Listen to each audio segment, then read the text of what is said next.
c'était même impensable que de venir avec un enfant lors d'une visite ou de prendre son petit chien pour la visite. Aujourd'hui, les choses ont changé. Et surtout, te dire que avec beaucoup d'envie, et j'en reviens à dire de la résilience et de la loyauté, parce que c'est ce qui paye le plus, tu peux faire des choses.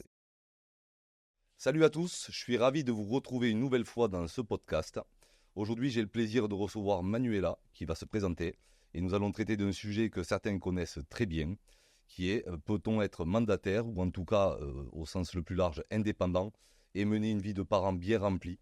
Et donc pour ce sujet, on a choisi Manuela qui est venue nous rejoindre et nous voir de loin, de Chambéry. Chambéry, en Savoie. En Savoie, exactement. Et je vais te laisser te présenter, même si on te connaît bien.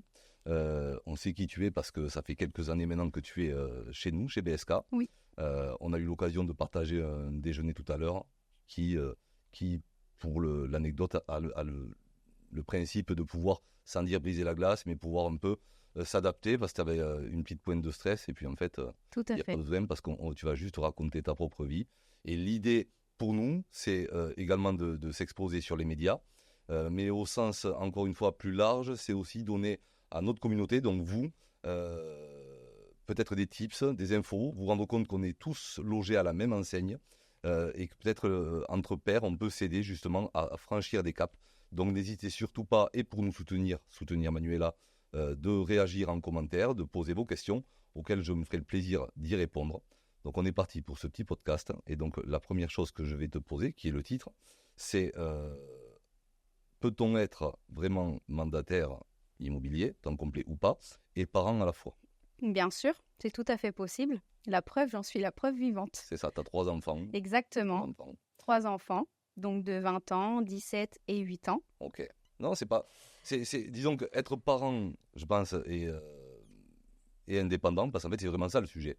C'est-à-dire que très souvent, on a tendance à se dire, et c'est une chose, c'est une mauvaise idée reçue, dans le réseau, chez nous, comme dans toutes autres enseignes, surtout immobilières, on a beaucoup plus de femmes que d'hommes, parce que très souvent, les femmes démarrent cette activité pour avoir plus de temps pour elles. C'est-à-dire on a la joie de pouvoir faire, entre guillemets, ce métier un peu quand on veut, et puis on se rend vite compte que non, on le fait surtout quand les clients sont là, pendant les heures de repas, le soir, etc. Donc il y a vraiment, ça challenge un peu la famille, parce que le papa doit être là à des moments où il n'avait peut-être pas l'habitude, gérer les enfants, les repas, etc. Toi, te libérer aussi un peu de temps. Exactement. Mais la première question, c'est est-ce que tu n'as peut-être pas toujours fait ce métier-là dans ton ancienne vie, même si tu es encore très jeune? Qu'est-ce que tu faisais? Qu'est-ce qui t'a amené finalement à l'immobilier? Alors moi, avant, j'étais coiffeuse. Okay. Donc j'ai fait ça pendant 23 ans. J'ai aussi mon salon que j'ai monté de A à Z pendant 5 ans. J'ai dû arrêter parce que j'ai eu des soucis de santé au niveau des bras. Et après, l'immobilier, ça m'intéressait déjà depuis un petit moment. J'ai rencontré aussi Ravière qui m'a parlé de l'immobilier. Et c'est vrai que je me suis dit, c'est peut-être le moment, quoi. C'est peut-être le moment d'y aller. Exactement. Et c'est vrai que là où tu as raison, et je pense que beaucoup vont se reconnaître, c'est que des métiers comme tu faisais le tien, donc coiffeuse, c'est un métier où on est souvent en relation avec des gens. Bien sûr. Et sur le siège, les gens se confient. C'est vrai qu'on a une relation de proximité avec son coiffeur ou sa coiffeuse, mais comme dans tout autre métier. Et nous, on l'a remarqué parce qu'on essaie d'étudier le persona, c'est-à-dire qui sont les mandataires qui travaillent et pour nous et dans le paysage un peu plus vaste. Et on se rend compte que c'est souvent des gens qui arrivent d'un métier où, à la base, il y avait quand même beaucoup d'échanges et beaucoup de dialogues. Alors certes, il faut avoir de l'empathie, il faut avoir de la bienveillance. Et ça, je crois que tu en as fait preuve. Et durant les 2 heures où on a déjeuné ensemble, j'ai vu à travers notre échange que tu portais beaucoup d'importance à l'humain. Et si je comprends bien, c'est Ravière qui, lui, t'a initié à l'immobilier dans une première enseigne, puis t'es venu. C'est ça. T'es venu chez nous. Il devait y avoir beaucoup d'heures dans ton salon. Exactement. Et oui. Et puis des heures fixes. Et tu avais des enfants déjà qui étaient jeunes. Oui. Et ma dernière grossesse, je l'ai eue quand j'avais mon salon de coiffure. Et je travaillais toute seule. Donc, jusqu'à une semaine avant l'accouchement, j'étais en train de travailler à temps plein. Et j'ai repris le boulot. Elle avait 3 semaines, ma fille. Oui, et c'est une bonne leçon pour l'entrepreneur et l'indépendant. C'est-à-dire l'indépendant, très souvent, il a tendance à se dire « je fais ce métier parce que je ne veux pas de patron », mais le pire patron qu'on puisse avoir, c'est soi-même. Et quand on se rend compte que tout repose sur nous, et c'était ton cas, c'est que toi, tu as découvert l'immobilier, mais tu avais déjà cette casquette d'entrepreneur quelque part, à ton compte, donc tu savais déjà les rouages, les cycles hauts et bas d'une rémunération qui peut être cyclique. Et c'est un vrai sujet dans l'immobilier parce que bien souvent, et moi je brise les codes là-dedans parce que je préfère dire la vérité, comme dans tout métier, il y a des coiffeurs qui gagnent très bien leur vie, d'autres moins. Dans l'immobilier, c'est pareil. Et on se rend compte, et parce que les résultats parlent pour toi, même si tu as eu des années meilleures que d'autres, que tout est une question de résilience. Oui. Être parent, ça permet aussi de trouver le réconfort dont on a besoin pour repartir le lendemain. Ça permet de trouver le moteur qu'il faut pour se dire le why, pourquoi je me bats, pourquoi je fais des choses. J'ai pas l'impression que ce soit ni toi ni Ravière avec qui j'ai déjeuné, que ça soit un frein pour vous. C'est peut-être plus une motivation. Bien sûr. Donc aujourd'hui, tes enfants n'ont jamais ressenti le manque d'une maman à son compte. Ils ont peut-être un héritage aujourd'hui fait et de cicatrices et de choses fondamentales. Mais est-ce qu'aujourd'hui, ils ont l'envie d'ailleurs d'être à leur compte? Tu vois, même la plus grande, j'ai envie de dire. Ben, je sais pas. Par contre, elle m'a connue aussi en tant que salariée. Ouais. Mais et j'étais moins présente à la maison, effectivement. Aujourd'hui, en tant que mandataire, elle me dit « Maman, mais est-ce que tu travailles vraiment ?» Eh oui, Je dis « Bah oui, ça tombe pas du ciel. c'est sûr. » Donc, voilà. Elle te sent épanouie. Oui, Épanouie. Et je Oui. crois que c'est vraiment là-dedans qu'il faut aller, c'est-à-dire comme dans un couple ou dans le reste. Ma propre mère, mon père était dans l'immobilier, ma mère s'est mise dans l'immobilier, on était 3 enfants pour épauler aussi un peu mon père à une période où on a tous des moments de vie parfois un peu plus complexes. bien sûr. Et ce qu'elle m'en rapporte souvent, c'est qu'elle a trouvé là-dedans un lien social, elle a existé, et puis elle s'est révélée. Et je crois que les femmes ont un don pour ce métier. Elles attirent le client, et très souvent elles attirent la confiance, l'empathie, la sympathie. Et je crois qu'il faut juste être soi comme tu l'es aujourd'hui. Faut être soi-même. Exactement, et c'est ce qui fait ta réussite. Alors, Manuela, un grand sujet, est-ce que dans ton rôle de parent, tu as eu l'impression d'avoir raté donc des moments avec tes enfants à cause, ou des fois grâce, parce que des fois on est content de passer à côté de certains moments, le tunnel du soir, entre guillemets. Est-ce que tu as la sensation de rater des moments des fois importants pour tes enfants parce qu'il y a le métier? Alors, surtout quand elles étaient petites. Ouais. Voilà. Aujourd'hui, en tant que mandataire, j'ai pas l'impression de louper des moments puisque j'organise mon temps. Mais quand elles étaient petites, oui. Que j'étais salariée, là, oui, j'ai loupé des moments. Les premiers pas, par exemple. Oui. Voilà, de ma fille aînée, Lilou, qui s'appelle comme la tienne, je C'est te ça, crois. exactement, Voilà. exactement. Donc, oui, ça, c'est des choses importantes. Ouais, Oui. exactement. Et c'est des choses qu'on ne rattrape pas, mais à contrario, dans quoi ils s'y retrouvent aujourd'hui? Est-ce qu'il n'y a pas... Bon, il y a toujours le côté négatif, mais dans le côté positif d'être aujourd'hui totalement indépendante, parce que c'est vrai que tu étais indépendante Oui. par le statut, parce que tu avais ton salon, Bien sûr. mais un peu la prison dorée, parce que tu avais des clients, des horaires à respecter, le 10h, 17h, 19h, le week-end, j'imagine, le samedi. Ils doivent quand même y trouver leur compte aujourd'hui, du Bien fait qu'ils sûr. soient indépendants. Peut-être que maman taxi, maman j'ai besoin de toi là, C'est etc. un peu ça. C'est ça. Ah, c'est ça. bien, Oui, complètement. oui. Oui, oui. Tu mélanges, en fait, ta vie est mélangée des deux. Exact. Tu es autant dans ton travail que dans le Bien perso, sûr. et tu jongles entre les deux. Je peux aller chercher ma fille à l'école à 16h30 et l'emmener à un rendez-vous à 17h. C'est vrai. Voilà. Donc, c'est l'avantage. C'est vrai. Et d'ailleurs, moi, je l'ai compris que trop tard. Mais bien souvent, je me laissais mener ma vie par mon boulot. C'est-à-dire, j'avais des clients qui me disaient je veux visiter à 17h, admettons. Et donc, j'organisais ma vie en fonction de la demande des personnes. Ouais. Puis, je me suis rendu compte après, alors des fois, on n'a pas le choix parce qu'il y a un locataire sur place et qui peut faire visiter qu'à cette heure-là. Mais qu'on doit être maître aussi de sa vie et se dire qu'on est une vraie profession. On en a parlé. Et c'est à nous de cadrer. Et donc, si je ne dis pas que le perso est plus important, même si je le crois profondément, il faut se sentir bien dans son perso. Mais si pour pouvoir gérer sa famille, la visite de 17h, tu dois l'organiser à 19h, c'est aussi à nous de nous imposer pour privilégier aussi ce perso qui est fondamental pour te sentir bien dans ta vie. Parce que si tu te sens tes enfants pas alignés, se lever le matin pour aller au combat, c'est un moment qui peut paraître compliqué. Bien sûr. Ah non, ça vraiment... Tu y arrives. Ouais. Et oui, c'est les émotions quand on est vraiment... Mettez une maman jeune avec des grands enfants. Donc finalement, tu as la chance d'avoir toute cette énergie encore suffisante, d'avoir ces enfants qui sont, sauf la dernière qui, qui a 8 ans. Elle a 8 ans, 8 ans. Donc il y a besoin de toi énormément, j'imagine. Exact. Mais les autres sont assez grands et sont relativement autonomes. Nous, on voit l'âge moyen dans notre réseau, ça doit être à peu près une 40aine d'années. Beaucoup de femmes, beaucoup plus de femmes que d'hommes. Et donc on sait que ton profil, c'est ce que vivent beaucoup de conseillers du réseau BSK, mais aussi beaucoup d'autres indépendants dans l'immobilier ou bien d'autres. Et je crois qu'il y aura des réactions qui le confirmeront. On a tous notre façon de faire. Je pense qu'on ne peut pas mettre de côté notre vie personnelle, mais c'est un vrai challenge. Et tu as beaucoup de gens, et je crois que tu as développé aussi une belle équipe, qui sont dans le même cas de figure. Bien sûr.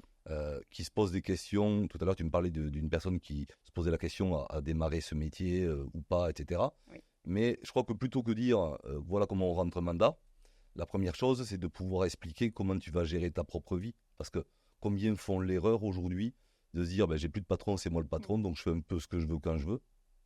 Et là, on commence de suite à se mettre le pied en faute parce qu'il faut qu'on y soit quand même régulièrement et d'une façon quasi automatique. Après, c'est une organisation. Hein. Ouais. Il n'y a pas... Enfin, je veux dire, du moment qu'on est organisé, on a des horaires, s'il faut emmener les enfants le matin à l'école, on les emmène. Moi, personnellement, j'emmène ma fille à 8h30 à l'école. Elle va à la cantine, je la récupère à 16h30. Pendant cette laps de temps, je bosse à fond. Et même parfois, après 16h30, s'il y a des rendez-vous, soit je la fais garder ou elle vient avec moi. Tout dépend du rendez-vous qu'il s'agit. Voilà. Mais donc tu as bien des choses... Des choses dans ton agenda que tu ne bouges pas. C'est-à-dire, tu amènes ta fille, tu vas la rechercher. Exactement. Ça, tu ne transiges pas sur ça. Non. Et c'est ce qui te permet d'être bien. Et c'est ta borne un peu, quelque part. Tu sais que c'est entre ces deux où tu dois tout donner. Oui, parce qu'en fait, j'estime aujourd'hui que je peux le faire. Je peux aller chercher ma fille à 16h30 à l'école, chose que je ne faisais jamais avant. Je ne pouvais pas. Donc aujourd'hui, j'apprécie d'aller la chercher. C'est un confort que tu lui offres et un confort que tu t'offres à toi aussi. Parce que quel bonheur en tant que parent, de temps en temps, et pour nous et pour les enfants, d'aller les chercher. C'est ça. D'aller les récupérer, de passer un petit moment avec eux. Et c'est vrai que c'est des moments qu'il faut privilégier. La semaine dernière, on était à Marrakech avec d'autres conseillers, et puis je parlais avec eux. Et il y en avait certains qui avaient s'étaient brûlés un peu les ailes. C'est-à-dire, à vouloir faire plus. Il y a la santé, il y a la famille, il y a plein de choses qu'on peut perdre au passage. Bien. Donc c'est toujours de garder quelque part ces choses incontournables qu'on doit faire dans l'agenda chaque jour. Et je pense que justement, ta dernière, ce qu'elle pourra en garder, c'est de se dire, ok, certes, maman, elle est indépendante et le week-end, quand on va à la plage, plutôt que de jouer au ballon, elle est au téléphone parce qu'elle est avec un client. Mais à contrario, quand je sors de l'école à 16h, il n'y a pas beaucoup de mamans, mais la mienne, elle est là, elle vient me chercher, elle m'amène le matin. Et c'est certainement ce qui fait beaucoup de bien aux deux. Oui. Donc ce qui est rassurant, et pour toi, et pour le réseau, c'est de se dire qu'on peut déjà conjuguer les deux. Avec toujours, bien sûr, c'est des limites qu'on apprend au jour le jour. Complètement. Tu disais tout à l'heure que ça t'arrivait d'amener donc, ta dernière avec toi sur des visites. Oui. Tu choisis, ou si tu n'as pas le choix, ça pourrait être notaire, ou tu as peut-être une histoire. Alors, le notaire, non, on va peut-être pas abuser. Non, je l'emmène à des visites lambda. Et c'est vrai que, alors des fois, c'est arrivé une fois, je l'emmène sur la visite du studio, donc voilà.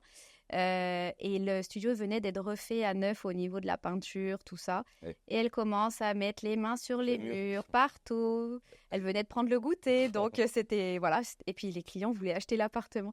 Alors, super sympa, les clients. Non, mais vous inquiétez pas, on sait ce que c'est, on a des enfants aussi, donc... Voilà. Mais non, ça se passe toujours bien en général. Il y a un côté, de toute façon, toujours très attendrissant. Et puis, on est tous parents en majorité, donc voilà, ils comprennent les gens. Mais c'est quelque chose qui se fait aujourd'hui, parce que même moi, je l'ai vécu. Tu vois, je vais à ma maison aujourd'hui, une visite avec les enfants des clients, etc. Et c'est un peu comme l'uniforme.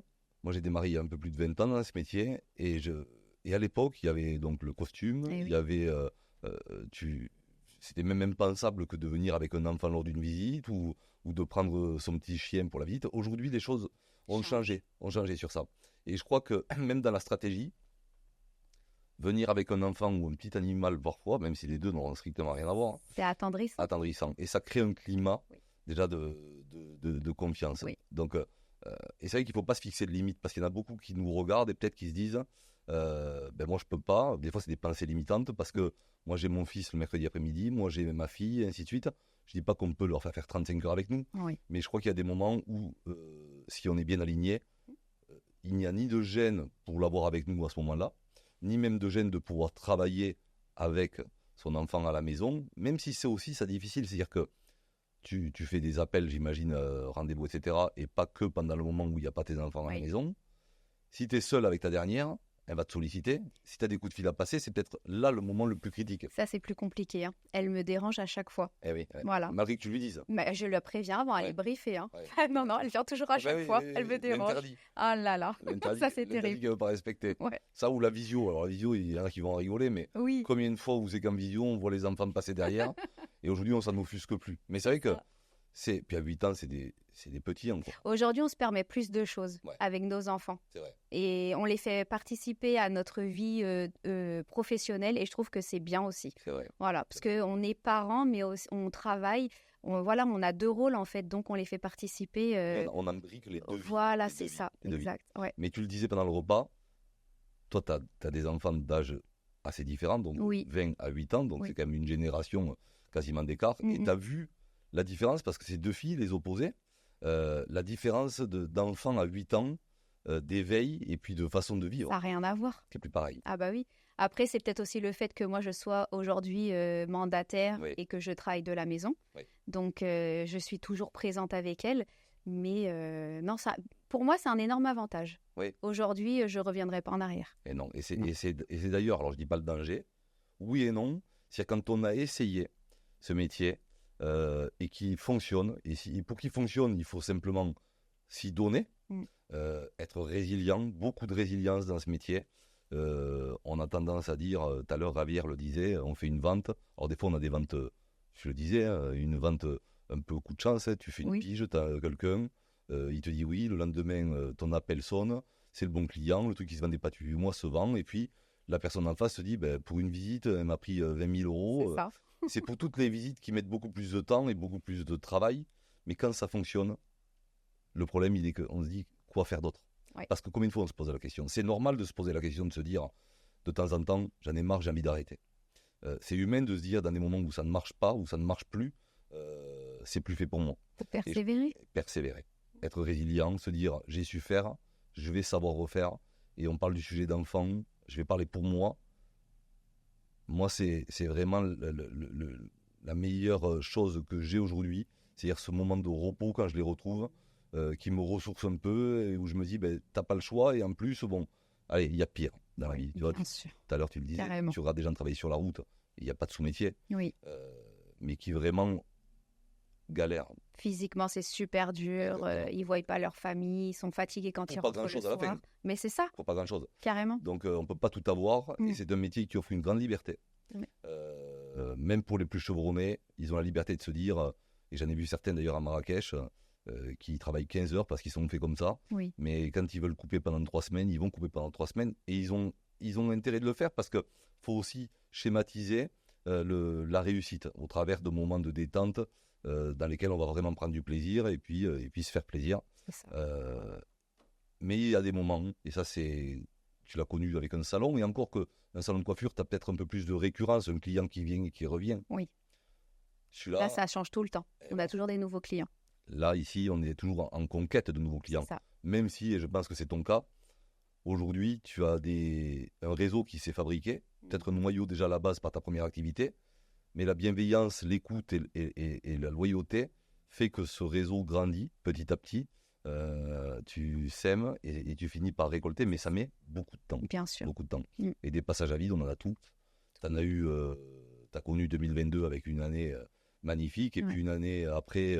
plus compliqué, tu as su résister, et aujourd'hui quand le marché se réveille, tu es prête à pouvoir revenir tout comme tu le fais aujourd'hui, parce que moi j'ai vu ce que tu savais faire, entre être maman c'est le sujet, mais aussi avoir une équipe que tu développes, et puis ton propre business, parce que tu disais tout à l'heure, non. Et là aussi, alors tu vois c'est un sujet dont on peut parler, parce que chez BSK on a ces deux jambes, c'est-à-dire d'un côté la production et d'un côté, pour ceux qui le souhaitent, le développement d'équipe. Oui. Mais c'est comme dans la vie personnelle, il faut vraiment un vrai juste milieu, parce que si on met trop d'efforts sur la partie équipe, on en oublie son côté perso, qui est quand même la base. Bien sûr. Et tu le disais, il faut qu'on soit légitime. Être un parrain ou une marraine, pour pouvoir dire je pense que c'est bien que tu fasses ça, encore faut-il savoir le faire. Exactement. C'est un peu comme un enfant, je suis obligé d'y aller, quoi. Ah oui, oui.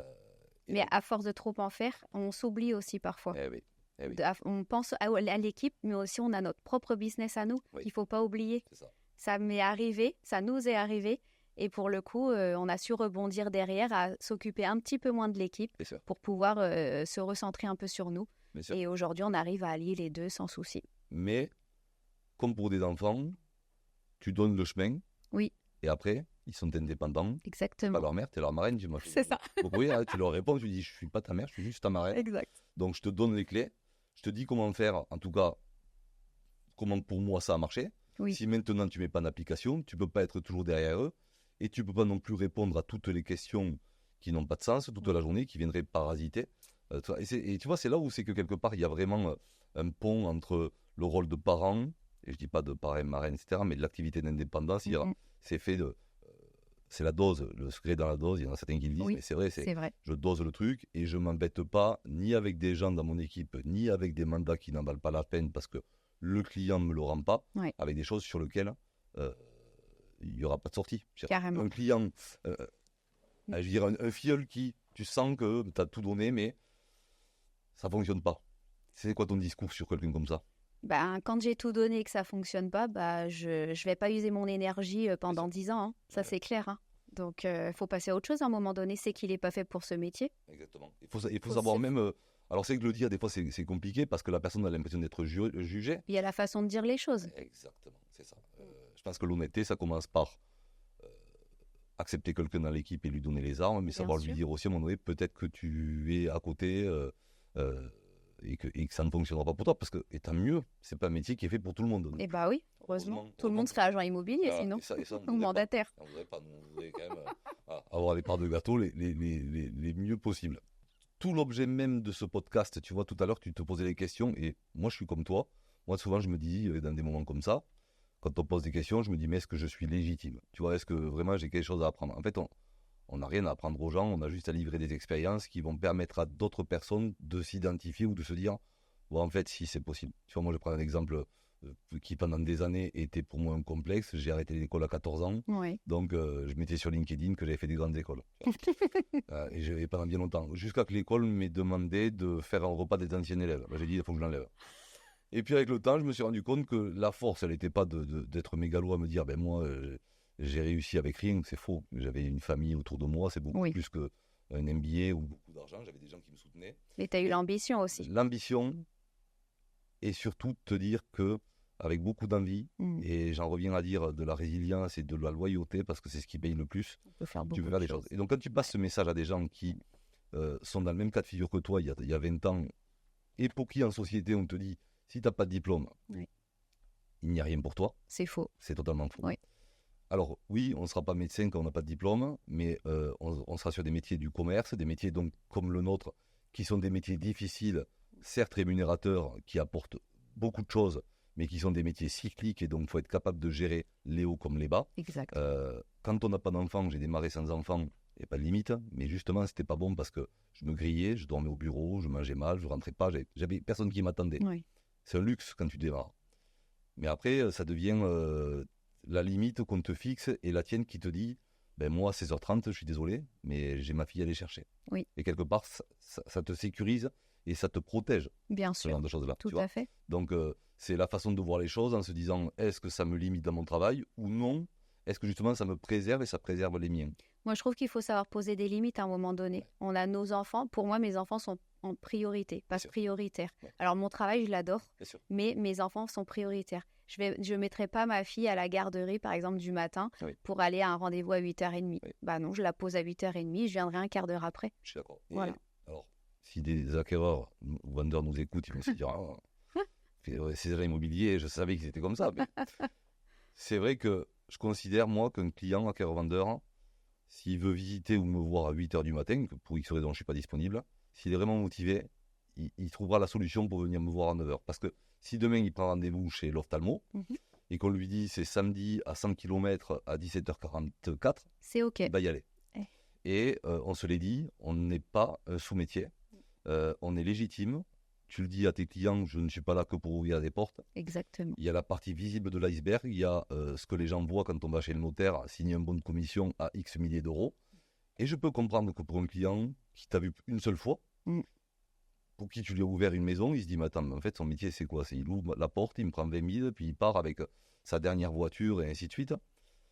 Mais il ne voit pas tout ce qu'il y a eu avant. C'est ça, l'envers du décor. Il ne voit pas que pendant 2 mois, il n'y a pas eu de succès. Il ne voit pas que pendant 3 mois, il y a des mandats que tu as perdus parce que l'agent immobilier en face a fait... donc c'est un métier qui demande de la technique, de l'apprentissage, de la formation, et tu attaches beaucoup d'importance à ça d'ailleurs. Bien sûr. Mais ce recul que tu as aujourd'hui, c'est justement celui qui te permet de faire ce métier mieux que celui qui va démarrer, parce que celui qui démarre aujourd'hui, on démarre tous un jour, Oui. mais il va devoir avoir quelques échecs pour commencer à avoir un peu de succès. Bah, tout le monde a des échecs dans la vie. Hein. Si on n'en a pas... Non, il en faut. Voilà. Les moins brutaux possible. Oui. Et puis apprendre de ses erreurs. Mais aujourd'hui, tu te verrais faire autre chose, peut-être un jour, mais pour l'instant... Pour l'instant, non. Je suis bien là où je suis. Ouais. Je me sens bien. J'adore ce que je fais. Je n'ai pas la boule au ventre le matin quand je me lève pour me dire allez, il faut que j'aille voir tel client, tout ça. Non, pas du tout. Je suis heureuse de faire ce que je fais. Et d'ailleurs, les clients, quand ils me voient, ils me disent ah, mais vous avez toujours le sourire, c'est agréable. Voilà. Après, tout le monde a ses problèmes, mais il faut savoir les mettre de côté et puis voilà, et avancer. Vous avez une grosse équipe aujourd'hui. Et vous avez appris à le gérer, même à vous épauler l'un et l'autre. Donc un groupe WhatsApp pour faire descendre des infos. Si tu n'es pas là, il est là pour toi, et ainsi de suite. Donc aujourd'hui, tu bosses en équipe, tu as la vision très très large de te dire, je peux compter sur Javier, il peut compter sur moi. Donc finalement, c'est une force, mais vous avez mis quelque part tous vos œufs dans le même panier aussi. C'est-à-dire tout dans une seule et même activité. Oui. Est-ce que des fois, ça c'est anxiogène ou pas du tout? Le fait de dire, ben, on est deux et on y va à fond et on le fait bien, et en plus pour tous les deux, ça marche plutôt bien.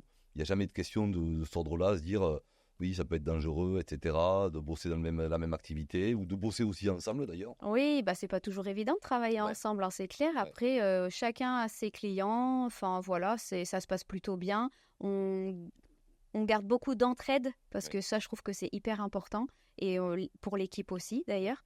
Voilà, mais non, aujourd'hui, je trouve que ça se passe plutôt bien. Donc, ouais, mais ça, en tout cas, vous avez l'air... Alors, j'ai senti quelque chose de, en tout cas, bien équilibré dans tout ça. Et c'est vrai que c'est des expériences magnifiques de pouvoir se dire, je bosse à deux, ça fonctionne plutôt bien. Vous avez vos enfants que vous gérez aussi. Et vous arrivez aussi à prendre ce temps-là. Et c'est là la beauté de cet écosystème ou de ce métier ou de l'indépendance. C'est se dire, vous m'avez fait la grande joie et à toute l'équipe de venir, de faire tous ces kilomètres pour venir à nous. Mais d'un autre côté, peut-être que si le cœur vous en dit, vous allez pouvoir vous prendre un petit moment à deux ce soir à l'ombre d'une terrasse et profiter de moments privilégiés pour re-rentrer, être plus fort quand vous retrouvez les enfants, etc. Bien sûr. Et ça, je trouve ça magnifique. Alors, à le dire, on dirait que je le dis avec envie, mais c'est vrai que quelque part, je suis aussi indépendant, mais avec une structure qui fait qu'il y a quand même des heures, il y a des choses, il y a aussi une certaine lourdeur, même si je peux m'appuyer sur une équipe formidable. Oui. Tu vois, donc j'ai toujours regardé de l'autre côté, et c'est ce qui a fait que dans ce métier, j'ai toujours aimé ce modèle économique, c'est que j'ai toujours été convaincu de cet équilibre qu'on pouvait trouver là-dedans, si seulement, et je dis bien seulement, on est capable d'être vraiment indépendant, c'est-à-dire être résilient, être autonome, l'autocritique, savoir se remettre en question, savoir se former, on entend de tout, mais être efficace. Et si on est ouvert vers ça, oui, ce métier est fait pour nous. Tout à fait. Et tu en as vu, parce qu'on en a parlé de certains qui sont allés à l'échec. Oui. Et qui vont changer 1000 fois d'enseigne sans se dire à un seul moment, c'est peut-être moi aussi le problème. C'est est-ce que moi j'applique ce qu'il faut que j'applique? Parce que ça reste un métier, quand je dis bête et méchant, non, mais fait de travail et d'investissement. Donc si je travaille et je m'investis vraiment, normalement, à moins que j'insulte tous les clients, ça devrait porter ses fruits. Et c'est vrai que toutes ces questions, c'était pas des questions pour faire des clics et avoir des j'aime, etc. Non, c'était une question profonde, un thème profond, parce que beaucoup s'y retrouvent, et beaucoup aujourd'hui, à l'ère où l'immobilier repart bien, se disent, et j'en ai autour de moi, ce métier, parle-moi-en, j'aimerais bien, etc. Mais j'ai une famille, mais je ne l'ai jamais fait. C'est un métier qu'on peut apprendre. Et bien sûr, tu l'as appris aussi. Tout à fait, ah oui. En tant que marraine, d'ailleurs, tout à l'heure, on se disait, on a des formations qui sont souvent plus axées sur des gens qui sont déjà du métier. Et Javier le disait aussi très bien, il dit, moi, ça me plaît d'avoir ce rôle de responsabiliser mes équipes et de leur dire, on te donne les bases, le réseau te donne des outils, des bases, etc. Nous, en tant que marraine ou parrain, on va t'aider sur l'onboarding, le démarrage. Et après, si tu as envie d'investir, ça marchera. Oui. Si maintenant tu n'as pas envie, il ne faut pas s'attendre à faire que ça tombe tout seul. On n'est pas leur mère. Non, on n'est pas leur mère. Fois. Marraine, parrain, c'est tout. Et c'est déjà bien suffisant parce que je crois que ton rôle de mère, il est déjà bien rempli. Ah bah oui, avec 3, c'est clair. Il est bien rempli. Donc si je devais résumer tout ce qu'on s'est dit, tu dirais être organisé. Oui. Travailleur. Alors ça ne veut pas dire grand-chose, mais en tout cas... faut en vouloir. Faut en vouloir. Ouais. Il faut mettre en application les choses chaque jour, répéter, refaire, et pas se laisser abattre parce que... Pour rabâcher, en fait. Rabâcher non-stop. C'est ça, y aller, revenir. Ouais. C'est beaucoup d'automatique, quoi, quelque part. Exactement. Et avec ça devrait fonctionner. Ça devrait fonctionner. Donc, s'il y a des gens qui sont dans ton secteur, ils peuvent te contacter. Ah, mais contactez-moi. Si vous aussi, vous avez le même déclic que moi, contactez-moi. Exactement. Écoute, Manuela, moi, j'étais ravi. Moi aussi, c'était un plaisir. Exactement. De venir à Toulouse. Franchement, c'est super. On a mangé light. Oui, très light. Toi, moi, j'ai un peu des accès sur la faim, mais en tout cas, c'est beaucoup de sourires. C'est un très, très bon moment. Moi, je remercie et toi et ton compagnon de nous avoir fait l'honneur de venir. À vous tous de nous écouter et de nous soutenir. Et comme je l'ai dit en intro, n'hésitez pas à commenter la vidéo, la partager aussi parce que ça pourra aider des gens autour de vous à se lancer, à répondre à des questions. Et puis rendez-vous au prochain épisode. Je vous fais une bise à tous et je vous dis à bientôt.